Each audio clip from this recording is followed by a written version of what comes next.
Today, we will be changing the borders of the world back to 1914, reforming the nations that existed at the time while leaving the world as it is today in terms of population and economy, exploring some of the internal economic and population changes of these new nations, and comparing the reformed Central Powers and Entente in terms of population and GDP. So let's start remaking the map, and to start off with a bang, the reemergence of the British Empire. This massive, continent-spanning empire used to be, arguably, the most powerful nation on Earth in 1914.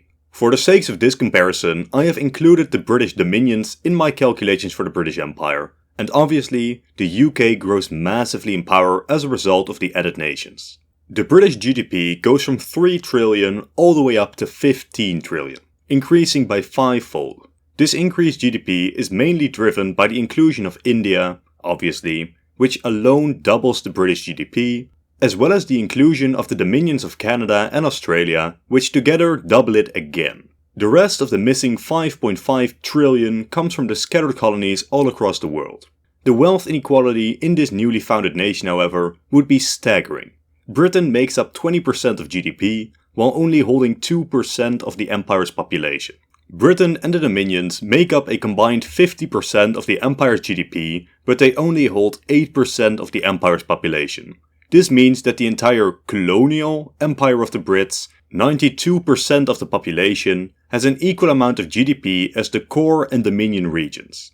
The population change for the UK is absolutely insane, as the total British population is increased by 40-fold, from around 67 million to 2.8 billion. Easily becoming the most populous nation on Earth. The vast majority of this population, almost 2 billion, live on the Indian subcontinent, with another 500 million in Britain's vast African empire, primarily in Nigeria.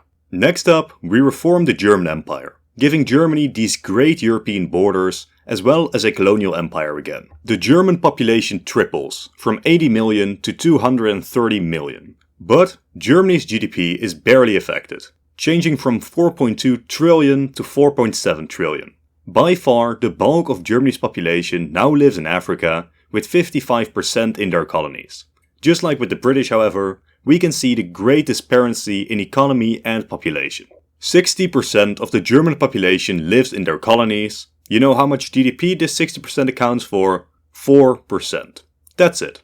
Modern Germany itself makes up about 85% of GDP, with Alsace and the Polish corridor accounting for about 11%. Over in Asia, we restore the Japanese Empire, where we have the first time that colonial expansion significantly affects both population and GDP in a roughly proportional manner. This makes sense, as Japan retakes the very developed economies of South Korea and Taiwan, making Japan's GDP go up from 5 trillion up to 7.5. A massive 50% jump. Meanwhile, Japan's population goes from 125 million up to 230 million, an 80% jump. Within this new empire, Japanese people would make up about 55% of the population, South Koreans about 22%, North Koreans about 11%, and Taiwanese about 10%. In terms of GDP, the story is not that different, we just essentially remove North Korea, since their GDP is negligible. Let's now do the most powerful nation on Earth today, the United States. The United States essentially only re-annexes the Philippines, but even that is a massive change in population, adding 100 million people to the American umbrella, a 35% change for the nation. This change comes coupled, however, with perhaps the most disappointing change in GDP. The American GDP goes from 23.3 trillion to 23.7, a whopping 2% change, showing just how enormous the American economy is. This also means that despite the British having their gigantic empire restored, the British are still almost 8 trillions behind the Americans in terms of GDP. Does this mean that the British take the second place to the Americans? No, not even. Since China, which loses Tibet but gains Mongolia, barely changed their GDP or population figures, meaning they still have a GDP of almost 18 trillion. Putting the massive reformed British Empire, which literally has double the population that China has, behind China in terms of GDP. To round off the list of top 5 GDPs in this new world, there is Japan at the number 4 spot, and finally Germany at the number 5. And do you want to know a fun thing about this top 5? Despite all the changes made on the map so far, only one nation has really changed in the relative rankings, the British, who by virtue of annexing India jumped from 6th in the world to 3rd. But back to the map, we have the reformed Russian Empire, enlarging what was already the largest nation on Earth. The Russian GDP after the change almost doubles from 1.7 trillion up to 3 trillion, while their population more than doubles from 140 million up to 320 million. The vast majority of this population consists of the Eastern Slavs of Russia, Ukraine and Belarus, with a significant 22% of the population living in Central Asia. In terms of GDP to population ratio, Russia is one of the more equal changed nations, with the 60% of Eastern Slavs making up 65% of the GDP. Next up, we have the colonial empire of France, with its core around their West African possessions. France follows the by now classic European colonial story. Their population is increased by an insane 7.5 times, from 76 million up to 515, but their GDP only changes by a mere 35%, from 3 trillion up to 4 trillion. So, while in terms of GDP the new empire is centered around France itself, in terms of population, European France only makes up around 13%, with by far most of the empire's population living in Africa. A large 25% lives in French Indochina, and the remaining population lives in North Africa and Arabia. This makes the French a massive minority within their own new empire. Next up is a nation whose giant shift may not be expected by most, especially since they kept out of World War I entirely. This nation is the Netherlands. The relative difference between the Netherlands and Indonesia is about the same as between Britain and India. The small nation of the Netherlands houses around 17 million people. Indonesia holds 270 million. The Dutch population therefore skyrockets, becoming 17 times larger. GDP is also heavily affected, although nowhere near as much as the population figures may suggest. The Dutch economy moved from 1 trillion up to around 2.2 trillion. This makes the reformed Dutch Empire unique, as their colonies don't just dominate the reformed state in terms of population, but Indonesia also has a larger GDP than the Netherlands themselves. Obviously, the division of GDP is still very disproportionate, but it does make the Netherlands the only one to be dominated in terms of GDP and population by their colonial empire. Next up, we have Italy, which gets a couple of minor colonies in Africa back, which, for the Italian economy, is nearly completely unnoticeable, as their economy grows by a whopping 2%. This is unsurprising, as Italy only annexed the minor Eritrea, unstable Somalia, and Libya. All three areas having relatively small populations and being much less developed than Italy itself. Still, Italy's population grows by about 40%, from 60 million up to 85 million, with about a third of Italy's population now residing in Africa, mostly in Somalia. To finish off the reformed colonial empires, we have Portugal and Belgium. Portugal annexes Mozambique and Angola, increasing the Portuguese population by more than 10 times, from 10 million up to 105 million.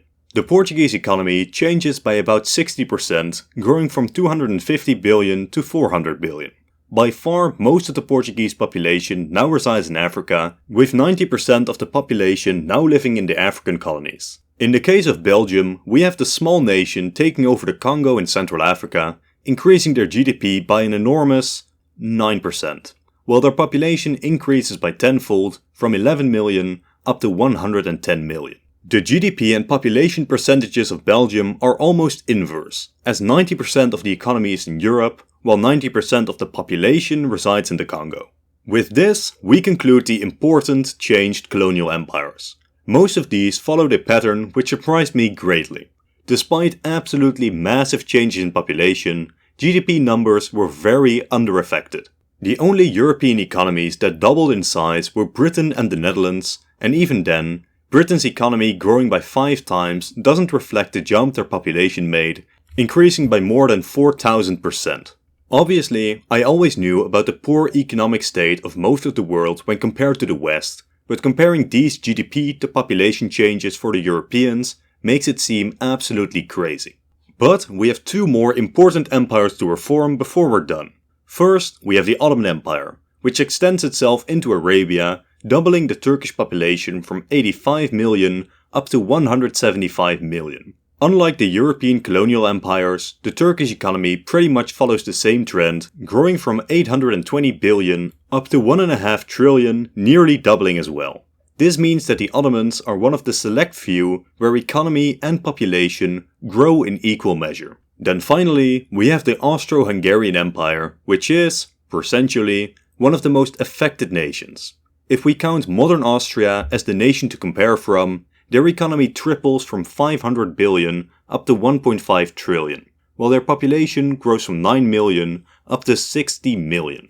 Within this reformed Austrian Empire, the Central Slavs of Czechia, Slovakia and southern Poland make up 40% of their population, with Austrians themselves actually making up one of the smaller population groups, as the Hungarians, Southern Slavs and Romanians also outnumber the Austrians, even just barely. With this, we have mostly reforged the borders of 1914, focusing on the most important nations. Let's add the final couple minor changes, meaning we now have the full map of 1914. With these changed borders though, how has the balance of power in the world shifted? Well, as discussed before, in terms of economy, the changes are disappointing. The US and China still top the number 1 and 2 spots respectively.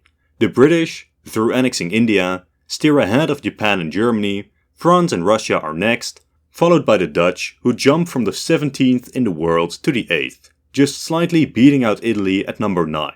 Ending off the list is Brazil at number 10.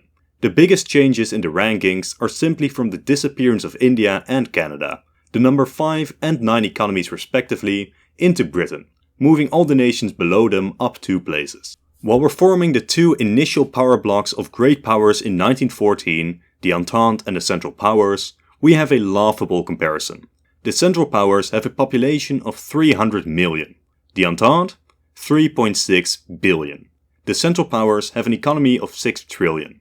The Entente? 22 trillion. So, the Entente has the population edge by a multiplier of 12 and an economic advantage of 5 to 1. Removing Britain from the comparison, however, shows a starkly different picture.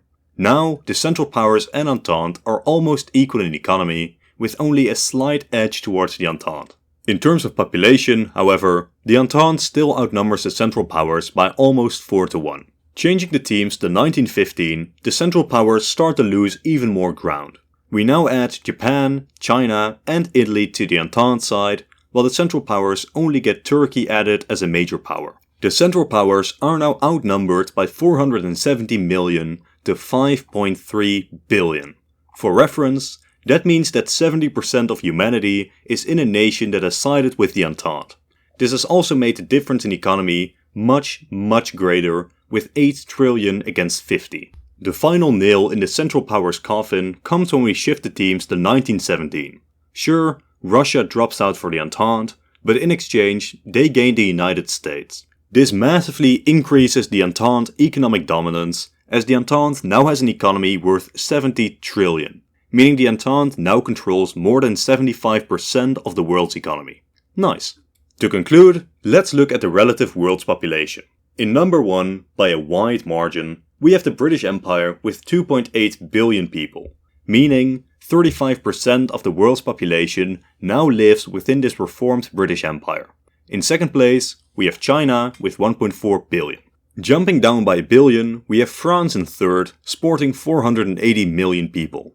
The US with 450 in fourth, Russia with 220 in fifth, and then we have a, for me, surprise contender.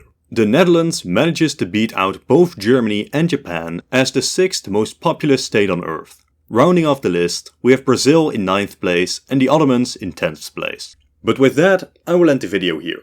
I hope you all enjoyed. I might try to do something similar with 1939 or maybe like 1950, but I don't know how different most of my conclusions would be, as the border changes are relatively minor when comparing 1914 to 1939. Another idea I have is to change the map to broad groups of nations or languages, much like I did here, and comparing the new nations again. Let me know if you would be interested in that, or if you have any other ideas for grouping nations together for a video like this. With that, I will thank you all for watching. If you enjoyed the content, consider subscribing and leaving a like and a comment to help against the algorithm. A special thanks to Lord Atlantean, Yoshi, Jonathan White, Predator, Greyshot 151, Alexander Brown, John, Brzemek, Petrotsky, Firelord Marklin, Dinkelberg and Slayer for supporting me on Patreon. Consider supporting me there for early access to videos and a shout out at the end of every video. Again, thank you all for watching and goodbye.